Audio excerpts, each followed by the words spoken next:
Hello friends, welcome back to another blog. तो आप लोग का स्वागत है मेरे आज के ब्लॉग में। और हम लोग रात को ही मॉल रोड से निकल चुके थे घर के लिए। तो नहीं, पहले हमारा प्लान कुछ और था कि यहाँ से हमें जाना है। क्या बोलते हैं, मैंने अरविंद को बोला था कि ऋषिकेश और जो ऋषिकेश के पास एक और जो स्नान करने की जो जगह है, सॉरी हरिद्वार। तो हम अगर ऋषिकेश ना गए तो हरिद्वार तो जाएंगे ही। पूरा फुल मूड था मेरा जाने का, इसीलिए हम लोग इस टाइम निकल चुके थे। क्योंकि मेरा मसूरी में ना मेरा सर दर्द हो गया था, क्योंकि यहाँ पे बिल्कुल दिल्ली वाला ट्रैफिक और ये सारी कुछ चीज़ें मैंने देखी ना कि पूरा का पूरा दिन हम लोग सिर्फ ट्रैफिक में ही फंसे रहे और तो कुछ भी नहीं करा। तो यहाँ से हम लोग निकल चुके थे और हमारा सबसे पहले टारगेट था कि हमें सीएनजी डलवाना है। उसके लिए हम लोग निकल चुके थे। तो हमें सीएनजी डलवानी थी देहरादून में, क्योंकि जो सीएनजी का जो वो था वो सिर्फ देहरादून में था और कहीं भी नहीं था मसूरी के आसपास।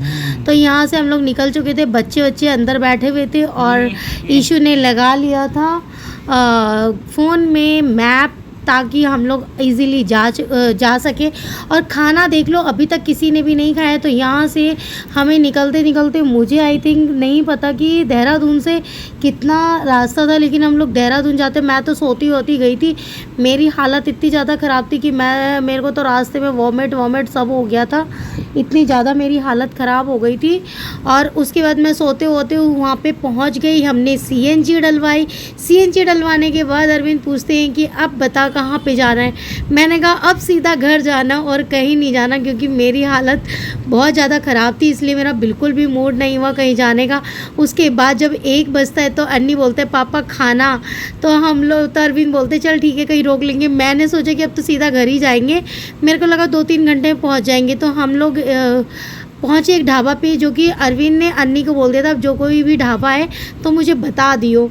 तो यहाँ पे हम लोग रुक गए थे और यहाँ पे देख सकते हो आसपास कोई भी नहीं है। हम आए थे तो एक फैमिली थी, लेकिन वो लोग खा के जा चुकी थी। और रात को यहाँ पे अरविंद देखो झूला झूल रहे हैं।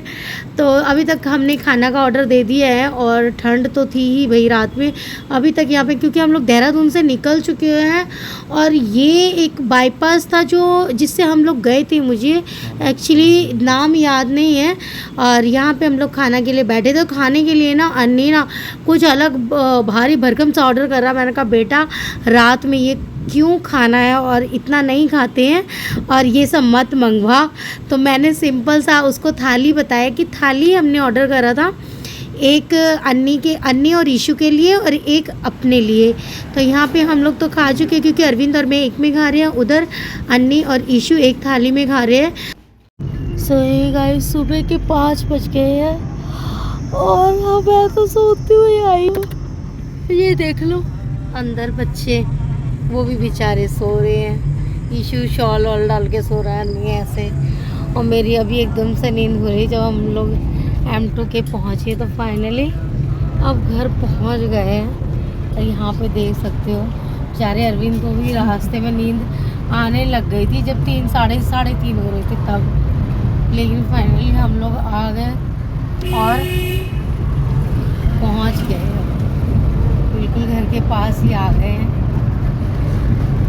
तो भाई अब ऐसा लग रहा है कि भाई, क्योंकि पता है वहाँ से मैं सोची थी कहीं और जाएंगे घूमने, फिर आधे रास्ते में ना आके मेरा मूड ऐसा चेंज हुआ। मैंने कहा नहीं, मैं सीधा घर जाऊंगी, अब कहीं नहीं।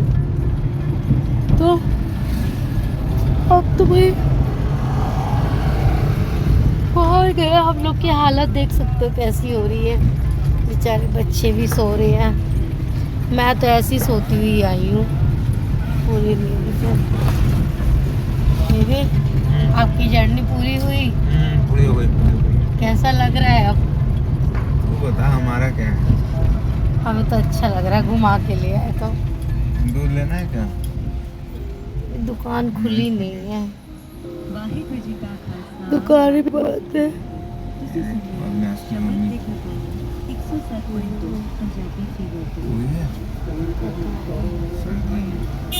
तो चलो गाइस, अब मिलते हैं अब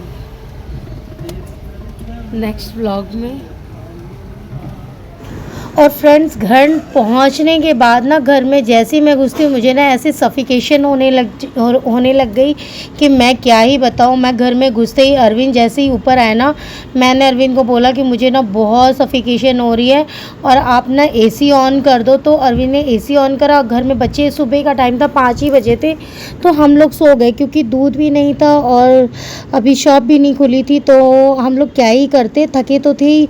तो आके ना सबके सब सो गए और बहुत गंदे तरीके से सोए हैं कि 11 बज गए थे और मैं फटाफट उठी हूँ और भूख लगी हुई थी सबको उस टाइम। तो मैंने कहा कि भाई मैं तो सबसे पहले नहाऊंगी, उसके बाद परिवार से सब कोई नहाए और उसके बाद ना मैं नहा के आने के बाद मैंने यहाँ पे खाना चढ़ा दिया था ताकि जो जल्दी बन सके। तो चावल था, दाल था और आलू थे घर में। तो मैंने दाल, चावल और आलू मैंने दाल में ही रख दिया था ताकि चोखा बन सके। तो यहाँ पे मैं दाल, चावल, चोखा बना रही हूँ और बच्चे लोग अपना नहा रहे हैं, तैयार हो रहे हैं, जो भी है। उसके बाद मैंने घर का भी कोई भी काम नहीं करा, साफ़ सफाई नहीं करी थी क्योंकि वो तो चलो बाद में करूँगी क्योंकि घर इतना गंदा था ना, धूल मिट्टी थी। तो मेरे को ऐसे लग रहा था कि अरे यार ये ऐसे तो होगा नहीं, धुलना पड़ेगा। और अभी इस टाइम ना पानी वगैरह भी नहीं था क्योंकि आने के बाद हम लोग पानी नहीं चलाए और सो गए। तो सिर्फ इतना ही पानी था कि हम लोग नहा वहाँ सके। अब जब शाम को पानी आएगा ना तो फिर मैं पानी चला के उसके बाद पूरा घर मैं धोऊंगी और उसके बाद ही फिर मैं इसमें रह पाऊंगी। नहीं तो मेरे को ना ऐसे सफिकेशन जैसे धूल धूल सा जो घर में होता है ना वैसा सा लगेगा। तो यहाँ पे मेरा खाना बन चुका था और हम सब लोग एक ही साथ, मैंने सबका निकाल दिया था, मतलब सबका ही निकाल दिया था, सब लोग ही भूखे थे। तो फिर खाना वाना खा के और फिर से क्या हुआ, हम लोग बैठ गए, आराम करने लगे क्योंकि दोपहर का ही टाइम था। तो इस टाइम हम लोग क्या ही करते, गर्मी यहाँ पे इतनी ज़्यादा थी। लेकिन मेरे आने के बाद ना मौसम थोड़ा सा तो ठंडा हो गया था क्योंकि जब मैं गई थी ना तब इतना ठंडा मौसम था नहीं, क्योंकि जैसे उस साइड में बारिश वारिश होती है ना तो इधर भी थोड़ा सा मौसम ठंडा हो जाता है। यहाँ पे देख सकते हैं कि चोखा मैं भून रही हूँ, भून के चोखा बनाती हूँ जो कि ना सबको ही अच्छा लगता है। और यहाँ पे चावल ना मैं पक्के चावल बना रही हूँ और बॉईल करके बना रही हूँ। तो अरविंद आजकल बोलते हैं ना कि यही चावल बनाने के लिए और बॉईल करके, क्योंकि अरविंद को खाना नहीं है और वो सोचते हैं कि चावल उन्हें पसंद है। तो मैं इस तरीके से मैं बना देती हूँ। जब से दीदी आई थी ना लास्ट टाइम तब से मैं ऐसे ही चावल बना रही हूँ। तो ये देख सकते हो दाल, चावल, चोखा और सैलेड मैंने काट दिया और सब लोग यहाँ पे खा रहे हैं। ईशु अन्नी को मैंने एक साथ ही दे दिया था, मैंने अपना अलग ले लिया था, अरविंद को अलग दे दिया था। तो अभी है शाम का टाइम और मेरे घर की हालत तो तहस नहस हो ही रही है। और यहाँ पे बेटे को मैंने बोला था चाय बनाने को, तो चाय तो देखो चढ़ी हुई है। प्याज बोला छीलने के लिए, 2 छोटे छोटे छील के 3 फेंक दिए कोने में, इसने 3 तो दिख भी नहीं रहा।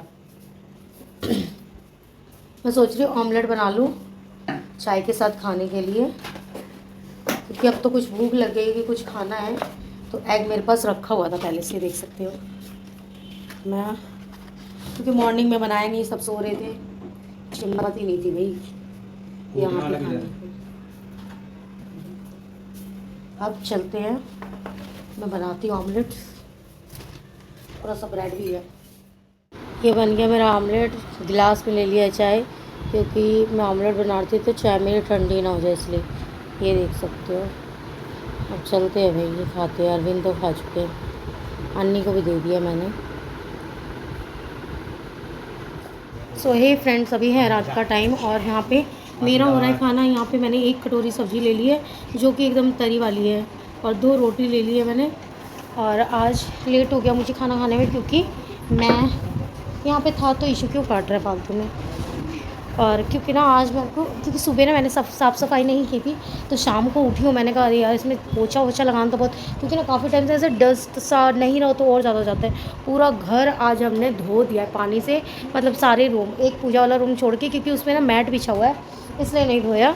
बाकी किचन, सारे रूम, बालकनी, कपड़े धुल दिए और खाना भी बना दिया मैंने। खाना में मैंने बनाया अंडे की सब्ज़ी, उसमें थोड़े से आलू भी है। अरविंद बोलते बॉईल कर दे, मैं ऐसे ही खाऊँगा, बट मैंने बना दी सब्ज़ी। और अब मुझे भी कस के ना भूख लग गई। आज मैंने कुछ भी नहीं करा, देखो नहा के बस मैं ऐसे ही बैठी हुई थी। और अरविंद को मैंने बोलता कि सब्ज़ी वगैरह ले आओ, वो लेके आ गए। मैं आज सब्ज़ी वाली कहानी बताती हूँ क्या हुआ। पहले मैं खाना खा लेती हूँ क्योंकि ना भूख मेरे को बहुत ज़ोरों से लगी है, समझ में नहीं है। और मुझे ना अभी अंडे की सब्ज़ी में ना दोबारा मुझे पानी डालना पड़ा। क्या हुआ, मैंने ना वो नमक ही बहुत ज़्यादा डाल दिया था। और मुझे सूखी सब्ज़ी पसंद है, लेकिन फिर मुझे डालना पड़ा मजबूरी में, क्या ही कर सकती हूँ। अभी थोड़ा सा ज़्यादा बट चल सकता है। नींबू डालूँगी, नींबू है ना।